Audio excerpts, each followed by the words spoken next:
सनातन धर्म में शनिवार का दिन शनिदेव को समर्पित है। इस दिन शनिदेव की पूजा करने और सरसों का तेल चढ़ाने से शनिदेव प्रसन्न होते हैं और भक्तों पर उनकी कृपा बरसती है। मान्यता के अनुसार शनिदेव अति क्रोधी स्वभाव के हैं। कहते हैं कि शनिदेव प्रसन्न होते थे और रंक से राजा हो जाता है और जिस पर शनिदेव का क्रोध बरसता है वह उन्हें अपने जीवन में अनेक परेशानियों का सामना करना पड़ता है। ज्योतिष शास्त्र में भगवान शनि को न्याय का देवता कहा जाता है। वह व्यक्ति को उनके कर्म के अनुसार फल देते हैं। वही कर्मों के हिसाब से शनिदेव जातक को दंड भी देते हैं।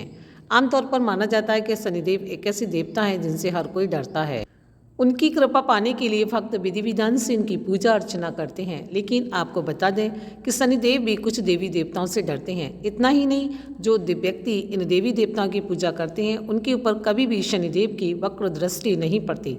आइए जानते हैं कौन से हैं वो देवी देवता।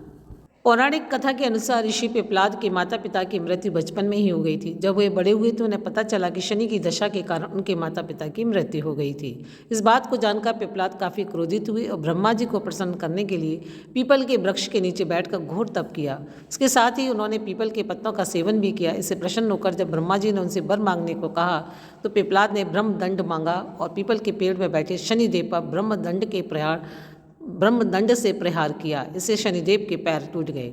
तब शनिदेव ने कष्ट के समय भगवान शिव को पुकारा। इन्होंने आकर पिपलाद का क्रोध शांत किया और शनिदेव की रक्षा की। तभी से शनि पिपलाद से भय खाने लगे। दूसरी पौराणिक कथा के अनुसार हनुमान जी ने शनिदेव को रावण की कैद से मुक्ति दिलाई थी।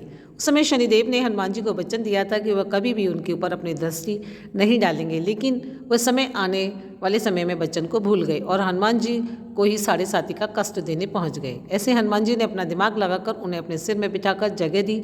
जैसे ही शनिदेव हनुमान जी के सर पर बैठ गए वैसे ही उन्होंने एक भारी भरकम पर्वत उठाकर अपने सिर पर रख लिया। शनिदेव पर्वत की भार से दबकर कराहने लगे और हनुमान जी से क्षमा मांगने लगे। जब शनिदेव ने वचन दिया कि वह हनुमान जी के साथ साथ उनके भक्तों को कभी नहीं सताएंगे, तब जाकर हनुमान जी ने शनिदेव को मुक्त किया।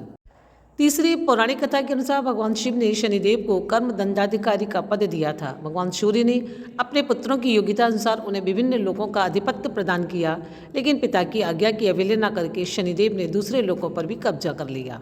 सूर्यदेव ने भगवान शिव से निवेदन किया कि वे शनि को सही राह दिखाएं। इसके बाद भगवान शिव ने अपने गणों को शनिदेव से युद्ध करने के लिए भेजा, लेकिन शनिदेव ने उन सबको परास्त कर दिया। तब विवश होकर भगवान शिव को ही शनिदेव से युद्ध करना पड़ा। इस युद्ध में शनिदेव ने भगवान शिव पर मारक दृष्टि डाली। तब महादेव ने अपना तीसरा नेत्र खोलकर शनि और उसके सभी लोगों को नष्ट कर दिया। इतना ही नहीं, भगवान भोलेनाथ ने अपने त्रिशूल के अचूक प्रहार से शनिदेव को संज्ञा शून्य कर दिया। इसके पश्चात शनिदेव को सबक सिखाने के लिए भगवान शिव ने उन्हें 19 वर्षों के लिए पीपल के वृक्ष से उल्टा लटका दिया। इन वर्षों में शनिदेव भगवान भोलेनाथ की आराधना में लीन रहे। इसलिए कहा जाता है कि भगवान शिव भक्तों पर कभी भी शनिदेव अपनी वक्र दृष्टि नहीं डालते हैं। चौथे हैं श्री कृष्ण। शनि महाराज के इष्ट देव माने जाते हैं। इनके दर्शन के लिए शनि महाराज ने कोकिला वन में तपस्या की थी। यही कोयल रूप में श्री कृष्ण ने शनि महाराज को दर्शन दिए और शनि महाराज ने कहा था कि कृष्ण भक्तों को परेशान नहीं करेंगे। और पांचवी है पत्नी चित्ररथ। पौराणिक कथा के अनुसार शनिदेव अपनी पत्नी चित्ररथ से ही भय खाते थे। कथा के अनुसार भगवान शनि का विवाह चित्ररथ के साथ हुआ था। एक दिन चित्ररथ कन्या पुत्र की प्राप्ति की इच्छा लेकर शनिदेव के पास पहुंची, लेकिन उस समय वह श्री कृष्ण की भक्ति में मग्न थे। काफ़ी समय तक उनकी प्रतीक्षा करने की आदत थक गई और अंत में उन्होंने क्रोधित होकर शनिदेव को श्राप दे दिया। तो ये थी कुछ पौराणिक मान्यताएं। मिलते हैं अगले वीडियो में नई जानकारी के साथ। तब तक के लिए नमस्कार, धन्यवाद।